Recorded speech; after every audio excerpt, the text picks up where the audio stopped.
우리 다 같이 사도신경 고백함으로 1월 5일 금요일 신년 특별 새벽 기도회를 시작하겠습니다.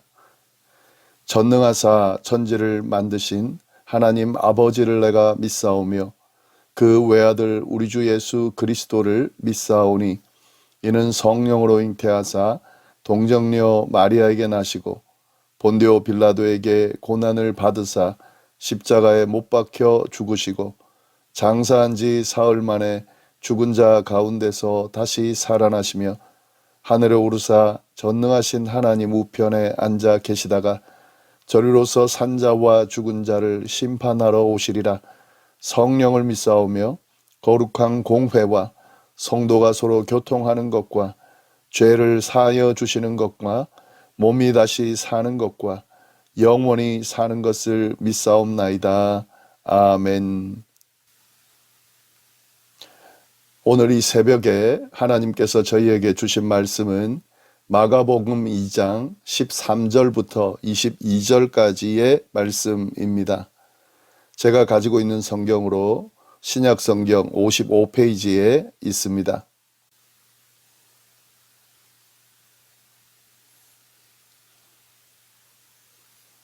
마가복음 2장 13절부터 22절까지의 말씀을 우리 다 같이 한 목소리로 봉독하겠습니다. 예수께서 다시 바닷가에 나가심에 큰 무리가 나왔거늘 예수께서 그들을 가르치시니라. 또 지나가시다가 알페오의 아들 레위가 세관에 앉아 있는 것을 보시고 그에게 이르시되 나를 따르라 하시니 일어나 따르니라. 그의 집에 앉아 잡수실 때에 많은 세리와 죄인들이 예수와 그의 제자들과 함께 앉았으니 이는 그러한 사람들이 많이 있어서 예수를 따름이러라. 바리새인의 서기관들이 예수께서 죄인 및 세리들과 함께 잡수시는 것을 보고 그의 제자들에게 이르되 어찌하여 세리 및 죄인들과 함께 먹는가? 예수께서 들으시고 그들에게 이르시되 건강한 자에게는 의사가 쓸데없고 병든 자에게라야 쓸데있느니라. 나는 의인을 부르러 온 것이 아니요 죄인을 부르러 왔노라 하시니라. 요한의 제자들과 바리새인들이 금식하고 있는지라. 사람들이 예수께 와서 말하되 요한의 제자들과 바리새인의 제자들은 금식하는데 어찌하여 당신의 제자들은 금식하지 아니하나이까? 예수께서 그들에게 이르시되 혼인집 손님들이 신랑과 함께 있을 때에 금식할 수 있느냐? 신랑과 함께 있을 동안에는 금식할 수 없느니라. 그러나 신랑을 빼앗길 날이 이르리니 그날에는 금식할 것이니라. 생배 조각을 낡은 옷에 붙이는 자가 없나니 만일 그렇게 하면 기운 새 것이 낡은 그것을 당기어 헤어짐이 더하게 되느니라. 새 포도주를 낡은 가죽 부대에 넣는 자가 없나니 만일 그렇게 하면 새 포도주가 부대를 터뜨려 포도주와 부대를 버리게 되느니라. 오직 새 포도주는 새 부대에 넣느니라 하시니라. 아멘. 저희는 지금 예수님을 따르는 삶에 대해서 집중적으로 나누고 있습니다. 이를 위해서 어떤 예수님을 따르는지에 대한 내용도 우리가 함께 나누고 있는데요. 오늘 본문을 보면 우리가 따르는 예수님이 어떤 분인지에 대해서 또 나옵니다. 오늘은 그 내용을 중심으로 본문 말씀을 좀 보도록 하겠습니다. 먼저 오늘 본문을 통해 볼 수 있는 예수님의 모습은 뭐냐면 죄인을 부르시는 예수님의 모습을 볼 수가 있습니다. 14절 말씀인데요. 또 지나가시다가 알페오의 아들 레위가 세관에 앉아 있는 것을 보시고 그에게 이르시되 나를 따르라 하시니 일어나 따르니라. 예수님께서 알페오의 아들 레위를 제자로 부르셨다라는 내용입니다. 여기서 레위는 예수님의 12제자 중에서 마태를 이야기하는 건데요. 마태와 레위는 동일 인물입니다. 이 레위는 세리였습니다. 예수님께서 지나가시다가 레위가 세관에 앉아 있는 것을 보셨다라고 돼 있는데 이 말은 레위가 세관 일을 보고 있었다라는 말입니다. 다시 말해서 세리다라는 말입니다. 레위가 세리였다라고 하는 말에는 어떤 의미가 있는데요. 당시 세리들은 로마를 위해서 동족인 유대인들에게 세금을 걷는 자들이었습니다. 따라서 유대인들은 그들을 아주 싫어했습니다. 심지어 그들을 동족이 아닌 죄인으로 여겼습니다. 그래서 그들과는 아예 상종을 하지 않았습니다. 유대인들은 죄인과는 어울리지 않았기 때문입니다. 따라서 예수님께서 레위를 보시고 제자를 부르셨다라는 그 말은 유대인들이 상종하지도 않는 죄인을 부르셨다라는 의미가 되는 것입니다. 이 죄인인 레위에게 나를 따르라 라고 지금 이야기하시는 거고요.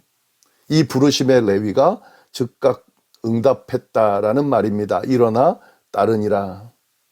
죄인인 레위가 예수님의 부름을 받고 즉각 응답함으로 예수님의 제자가 되었다라는 내용이 이 내용입니다. 여기서 우리가 볼 수 있는 예수님의 모습 무엇입니까? 바로 죄인을 부르시는 예수님의 모습입니다. 우리가 믿고 따르는 예수님은 어떤 존재인가? 바로 죄인을 부르시는 예수님이십니다. 죄인을 불러서 죄사함을 허락하시고 제자로 바꾸시는 분이 바로 우리가 따르는 예수님이시라는 거죠. 이러한 예수님의 모습을 우리가 잘 기억할 수 있어야 하고요.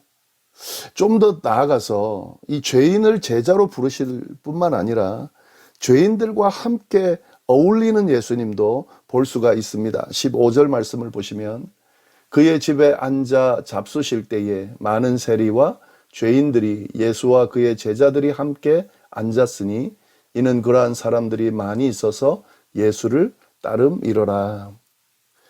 예수님께서 제자들과 레위의 집에 가서 식사를 하셨다는 내용입니다. 당시 함께 식사를 한다라고 하는 것은 서로 친구로 받아들인다라는 의미가 있거든요. 이런 의미 안에서 레위가 예수님을 지금 초대해서 식사를 하게 되는 것이고요.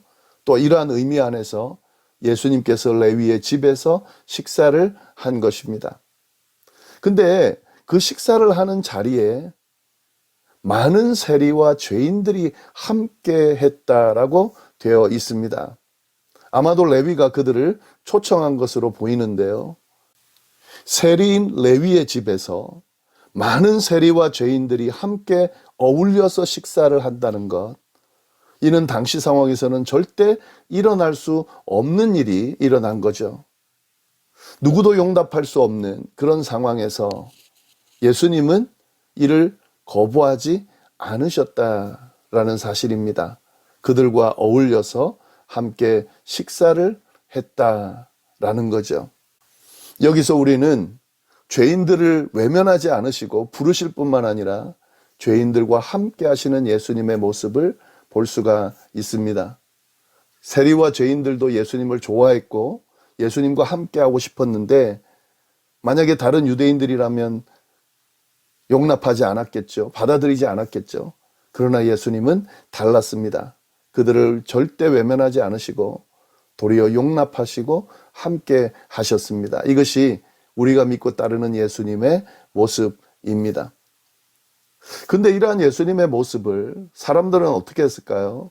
비판했습니다. 특히 바리새인들이 비판했는데 16절 보시면은요. 바리새인의 서기관들이 예수께서 죄인 및 세리들과 함께 잡수시는 것을 보고 그의 제자들에게 이르되 어찌하여 세리 및 죄인들과 함께 먹는가? 바리새인의 서기관들, 즉 율법학자들을 말하죠. 이들이 예수님께서 죄인들과 세리들과 함께 식사하는 것을 보고 좋지 않게 보고 비판했습니다. 이건 충분히 나올 법한 그런 반응입니다. 죄인들과는 아예 상종도 안 하는 사람들의 입장에서는 도무지 용납할 수 없는 일을 예수님이 지금 하고 있었던 것입니다. 그렇게 부정적으로 생각하고 비판하는 그들을 향해서 예수님께서는 왜 그렇게 하는지를 분명하게 말씀해 주셨습니다. 17절 말씀입니다. 예수께서 들으시고 그들에게 이르시되 건강한 자에게는 의사가 쓸데없고 병든 자에게라야 쓸데있느니라. 나는 의인을 부르러 온 것이 아니요 죄인을 부르러 왔노라 하시니라. 예수님께서는 당신이 이 세상에 오신 이유를 분명하게 알려주었습니다. 죄인을 부르러 오셨다는 겁니다. 건강한 자에게는 의사가 쓸데없고 병든 자에게는 쓸데있는 것처럼 예수님께서는 의인이 아니라 죄인을 부르러 오셨다라고 분명하게 말씀해 주셨습니다. 예수님께서 이 세상에 오신 목적이 뭡니까? 죄인을 위하여 왔다는 거죠. 스스로 죄를 해결할 수 없는 이들을 위해서 이 세상에 오셨고 그들로 하여금 죄를 회개하고 죄사함을 받게 하기 위해서 이 세상에 오셨습니다. 이런 맥락에서 예수님은 죄인들을 거부하지 않으시는 거죠. 도리어 부르시는 거죠. 죄인들과 함께 하시는 거죠. 사실 이 예수님께서 죄인들을 부르시고 죄인들과 함께 하시는 분이라는 이 사실은 우리와도 아주 밀접하게 적용되는 그런 부분입니다. 레위만 죄인입니까? 그렇지 않습니다. 모든 사람들이 다 죄인입니다. 우리도 레위와 같은 죄인입니다.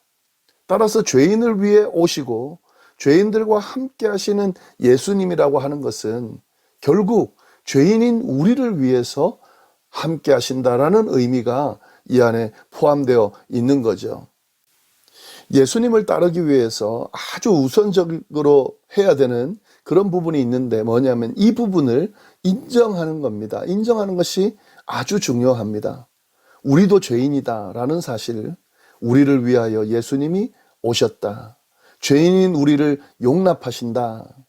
라고 하는 이 사실을 인정하는 것이 아주 중요합니다. 만약 이걸 인정하지 못하면요, 절대 예수님을 따를 수가 없습니다. 내가 죄인이라는 사실을 인정하지 않는 사람, 절대 예수님 따를 수 없죠. 스스로를 의롭다고 생각하고 누구의 도움도 필요 없다고 생각하는 사람, 절대 예수님을 따를 수가 없습니다. 왜냐하면 그들은 아예 예수님을 필요로 하지 않기 때문에 그렇습니다. 그러나 이건 완전히 잘못된 생각입니다. 누구도 의인은 없습니다. 죄가 없는 사람은 없습니다. 모두 다 부족함이 많은 연약한 죄인들입니다. 누군가 해결해 주지 않으면 스스로 절대 해결할 수 없는 그런 존재들이 바로 우리라는 거죠. 예수님을 따른다는 것은 이를 인정하는 것으로부터 시작됩니다. 스스로를 죄인이라고 인정하는 것을 시작으로 해서요, 이 죄인을 위하여 예수님께서 오셨고 우리 죄를 사해 주시고 변화시켜 주셔서 구원하셨고 우리를 제자로 부르시고 귀한 동력의 관계를 감당하는 이런 가치 있는 존재로 만들어 주셨다라는 사실이 연결되어지는 거죠. 이것이 바로 예수님을 따르는 과정 가운데 포함되어 있는 겁니다. 이러한 사실은 우리가 신앙생활하는 데 있어서 아주 큰 유익이 됩니다. 예수님을 따를 때에 아주 큰 유익이 됩니다. 우리의 모습이 별 볼 일 없이 느껴질 때가 참 많죠. 부족하게 느껴질 때가 참 많습니다. 완악하게 느껴질 때가 참 많습니다. 주님 앞에 나아가기가 부끄러운 때가 참 많습니다. 우리 스스로를 돌아봤을 때에 이 정도 되면 주님이 나를 용납하지 않을 것 같은 생각이 들 때가 있습니다. 그래서 주님 앞에 나아가지 못하고 머뭇거릴 때가 있습니다. 그럴 때 이걸 생각하는 거죠. 죄인을 부르러 오신 예수님인 거죠. 죄인과 함께 하시는 예수님인 거죠. 외면하지 않으시고 함께 하시고 부르시고 거듭나게 하시고 죄사함을 얻게 하시고 제자로 삼으시고 가치 있는 존재로 바꿔주시는 주님이 바로 우리가 믿고 따르는 예수님이라는 사실을 기억하면서 어떤 상황에서도 머뭇거리지 말고 주님 앞에 나갈 수 있어야 된다는 거죠. 죄인을 부르시는 주님, 죄인과 함께 하시는 그 주님이 나의 이 부족하고 완악한 모습도 분명히 용납하시고 받으시고 용서해 주시고 해결해 주시고 다시 회복시켜 주실 것이기 때문에 그렇습니다. 올 새해는 예수님을 따르는 삶을 살 텐데 올 한 해 사는 동안 때로는 부족한 모습, 연약한 모습, 완악한 모습을 또 보일 때가 있겠죠. 그러나 그때도 예수님을 따르는 그 삶을 멈추지 말아야 됩니다. 죄인과 함께 하시는 주님, 절대로 막지 않으시고 외면하지 않으시고 함께 하시고 붙들어 주시는, 도와주시는 주님, 그 죄된 모습까지도 바꿔주셔서 새롭게 세워주시는 그 주님과 함께 동행하는 그런 멋진 새해가 될 수 있기를 간절히 바랍니다. 기도하겠습니다. 하나님 아버지, 참으로 감사합니다. 또 귀한 말씀으로 올 새해를 또 가치 있게 멋지게 살아갈 수 있도록 인도해 주셔서 감사합니다. 예수님을 따른다는 것이 어떤 의미인지 우리가 다시 생각하면서 그 주님, 죄인들을 외면하지 않으시고 부르시며 용납하시는 주님, 그 죄인들의 죄를 사해 주시고 가치 있게 변화시켜 주시는 그 주님을 기억하면서 그 예수님을 따르는 우리의 삶이 되도록 인도하여 주옵소서. 이어서 드리는 개인 기도, 새해를 놓고 하나님 앞에 소원하며 드리는 그 기도를 외면하지 마시고 꼭 응답해 주시기를 간절히 바랍니다. 이 모든 말씀을 예수님의 이름으로 기도드립니다. 아멘.